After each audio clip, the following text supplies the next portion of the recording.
Welcome back to the Deep Dive. Our mission today is, well, it's built specifically for you. We're going to extract the critical intelligence you need to really understand the current commercial real estate landscape, and we're to focus in on the pulse of the Dallas-Fort Worth market and, how you should be thinking about positioning yourself in the retail sector. That's exactly right. As we're sitting here mid-December 2025, the whole U.S. commercial real estate sector it's navigating what we've started calling a profound period of structural recalibration. Recalibration, that's a good word for it. It is. And what it means for, investors and operators on the ground is that we're in this intensely bifurcated landscape. Certain sectors are really thriving on fundamental demand, while others are still grappling with some pretty existential debt challenges. It really is a market of specific winners and very sector-specific pain. We've synthesized a lot of recent reports here, everything from the latest Fed maneuvers, the surprising resilience of national retail, all the way down to the really sharp variations we're seeing across the big Texas metros. Our goal is to give you that localized intelligence that, cuts through all the noise. Okay, so let's start with the biggest challenge, the one that's hanging over everything. Debt and monetary policy. Earlier this month, the Fed delivered its third consecutive 25 basis point cut. That brings the federal funds rate down to the 3.50% to 3.75% range. On the surface, that sounds pretty good. A green light for easing. It does, but when you look under the hood, the internal dynamics just scream uncertainty. Yeah. What's really fascinating here is the vote by the FOMC, the Federal Open Market Committee. It was a highly divided 9-3 split. 9-3. That's a big A split. huge split. You had two members arguing for no change at all, citing, stubborn inflation expectations. And then you had one member pushing for an aggressive full 50 basis point cut. And a vote like that, it's pretty rare by historical standards. What does that kind of internal friction really signal to the market? It signals a total lack of conviction about the path forward. It tells us that even though they've officially started this easing cycle, the Fed's next move is, well, it's completely dependent on what Q1 2026 data shows. Does it confirm a soft landing, or do we see inflation pop back up? For borrowers, that just means volatility and uncertainty remain high, especially long-term. And that long-term volatility, I imagine that's reflected in the rate that matters most for commercial mortgages. Precisely. Short-term rates are coming down a bit, but the benchmark 10-year Treasury note, that's the cornerstone for commercial mortgage pricing, it's just stuck, stubbornly anchored between 4.0% and 4.20%. So what's keeping it so high? Well, this divergence, we call it the sticky yield. It's being fueled by global concerns over the staggering national debt level and also the inflationary risk from proposed tariffs on imported construction materials. Okay, so if the cost of long-term capital isn't really coming down, what is the immediate consequence for owners of existing commercial property? The refinancing gap is becoming a chasm. It's leading directly to systemic distress. Nationally, the CMBS distress rate, that's for commercial mortgage-backed securities, has climbed to 11.63%. And I'm guessing office is leading the way there. Unsurprisingly, yeah. Office assets are bearing the highest burden. They've spiked to 17.55% distress. That is a staggering number. But is there one metric in all that debt maturity data that's the most alarming? There is. And here's the number that should really keep owners awake at night. Nearly 60% of all distressed CMBS loans are currently past their maturity date without being paid off. 60%. 60%. This is not a temporary hiccup. These assets have effectively failed to find new financing, and that points toward a huge wave of what we call forced liquidity events starting in early 2026. So forced sales, properties being sold at a deep discount because owners just can't roll their debt. That's exactly it. Well, that context of financial stress really sets the scene for where the opportunities are. Because while office and some of those overbuilt multifamily assets are drowning, here is the genuinely surprising story: the national retail renaissance. It really is. Retail has not just survived, it has emerged as this beacon of stability and counter-cyclical resilience. Nationally, the retail vacancy rate has hit a 20-year low of about 5.0%. A 20-year low. And that stability is the result of, really, 15 years of almost no new development combined with extremely strong and evolving consumer demand. And when you dig into those drivers, the story about Gen Z is particularly compelling. We always thought of them as, purely digital natives, but the data tells a very different story. 64% of Gen Z consumers actually prefer shopping in a physical store over online for discovery and interactive experiences. Well, why is that? It's all about how stores are functioning now. A store isn't just a place to buy things, it's a social destination. That Gen Z preference is directly fueling what we're calling the experiential shift that investors are all chasing now. So shopping centers are becoming social hubs. Exactly. We're seeing wellness studios, boutique fitness concepts, and especially entertainment. High-end restaurants and yes, even dedicated pickleball courts. They now account for a staggering 15% of all new leasing activity nationally. It's the structural embrace of retailtainment. And when you have that kind of leasing momentum, especially in a high-cost environment, institutional capital is going to follow. We saw a massive $1.6 billion capital raise recently, specifically targeting this sector. Right, they're chasing certainty. And the highest certainty, by far, is in the grocery-anchored segment. This segment, neighborhood retail anchored by a strong grocer, is running with the national vacancy rate below 4.0%. Wow, below 4%. And they're driving robust 4.5% year-over-year rent growth. Yeah. So these assets are providing crucial downside protection, which is why investor sentiment for this niche is very positive. And as we're closing out the year, the holiday numbers seem to confirm that consumers are still spending. Black Friday sales were up 4.1% year over year. What does that final holiday rush look like for physical stores? The dependency on brick and mortar for that final push is still just overwhelming. The data shows 89% of consumers plan to do the bulk of their shopping in the final 2 weeks before Christmas. That means huge foot traffic right up to Super Saturday. We also saw a real tech integration. 53% of consumers, led by the younger demographics, are planning to use AI tools for comparison shopping and finding deals. The physical store is essential, but the journey to get there is becoming more technologically informed. Okay, so that national retail resilience gives us the baseline. But now we have to apply it to Texas. For so long, Texas was just seen as this monolithic winner in U.S. real estate. It's time to retire that idea. Texas is no longer a single market. It's become what we call a high beta proxy for national trends. So whatever's happening nationally, good or bad, it gets amplified here. And we're seeing really sharp regional variations that demand hyper-localized knowledge. So let's start with the cautionary tale right now, Austin. After years of just explosive parabolic growth, it really seems like the market is paying the price for significant overbuilding. Austin has, unfortunately, become the poster child for Sunbelt oversupply. The correction is real and it's painful.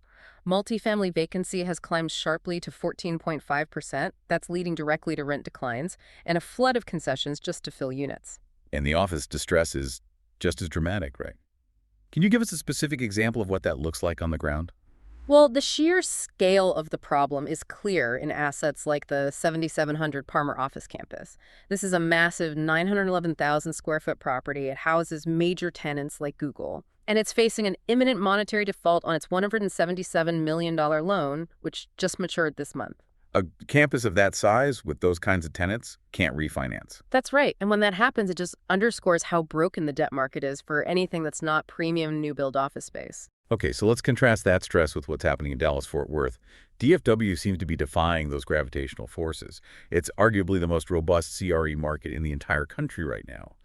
What's the engine driving that? It's the continued influx of highly capitalized financial services firms, the Y'all Street growth we talk about, plus just fundamental demographic momentum. While national office obsolescence is a huge story, in DFW, Class A office rents in Uptown have hit record highs.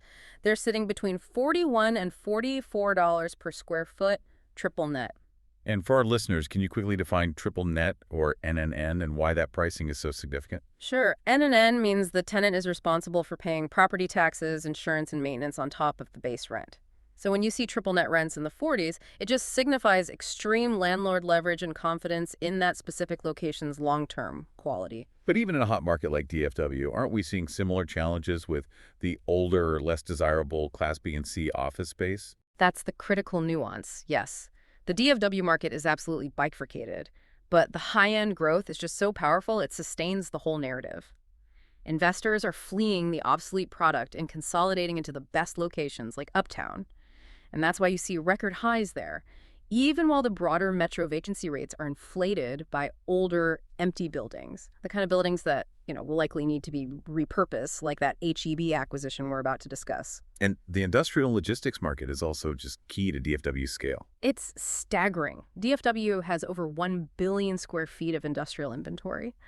And yet the vacancy rate is holding at a very manageable 8.8%, which is actually the lowest level we've seen since the end of 2023. The demand is just keeping pace. So this brings us right to the core of this deep dive. DFW retail and mixed use. In the context of Texas's sharp variations, retail really does feel like the sleeper hit here. I agree completely. DFW retail vacancy is under 5%, and we're seeing rents consistently top $25 in those high-growth suburban submarkets. But the clearest sign of a healthy market isn't just low vacancy, it's the confidence you see in specific high-stakes deal activity. Let's use that grocery example to illustrate the point. The Texas grocer, HEB, which is expanding aggressively into Dallas, just secured its first urban Dallas location. Right, and how they did it is the key. They acquired the 204,000 square foot Commerce Plaza Hillcrest office complex for $16.8 million. This deal is a textbook example of opportunistic infill retail acquisition.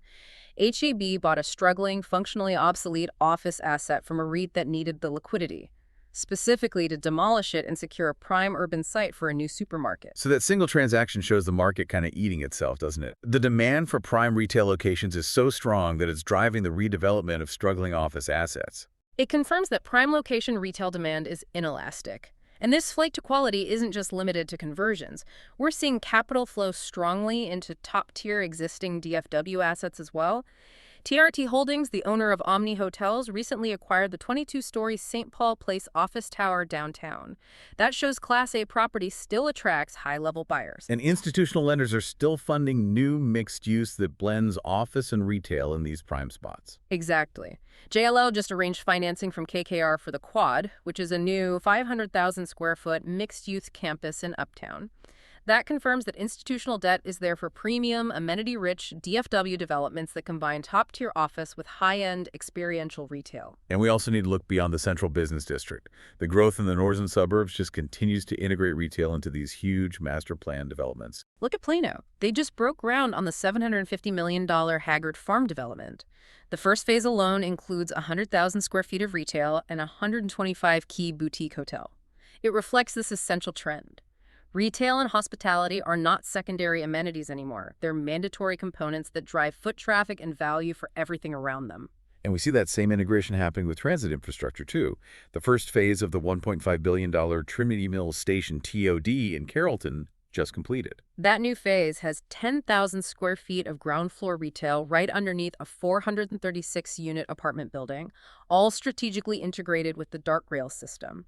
It just shows retail's essential role in building density and supporting public infrastructure. This kind of diverse deal flow is what truly confirms DFW's momentum. Let's turn now to what might be the largest structural shift defining the next decade. We're calling it computational real estate. This is a crucial insight.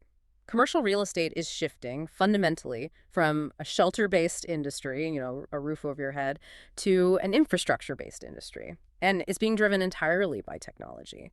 Land value is increasingly defined not by its proximity to a highway, but by its access to massive power grids and fiber optic connections. And the evidence of this in DFW is just overwhelming.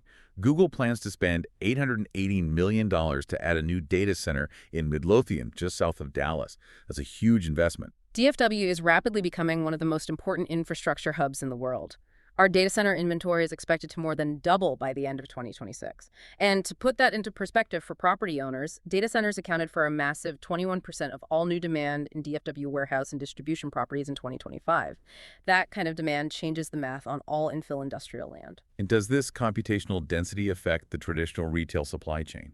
Absolutely. Those new data centers need constant support, and all the e-commerce fueled by them needs rapid last-mile delivery.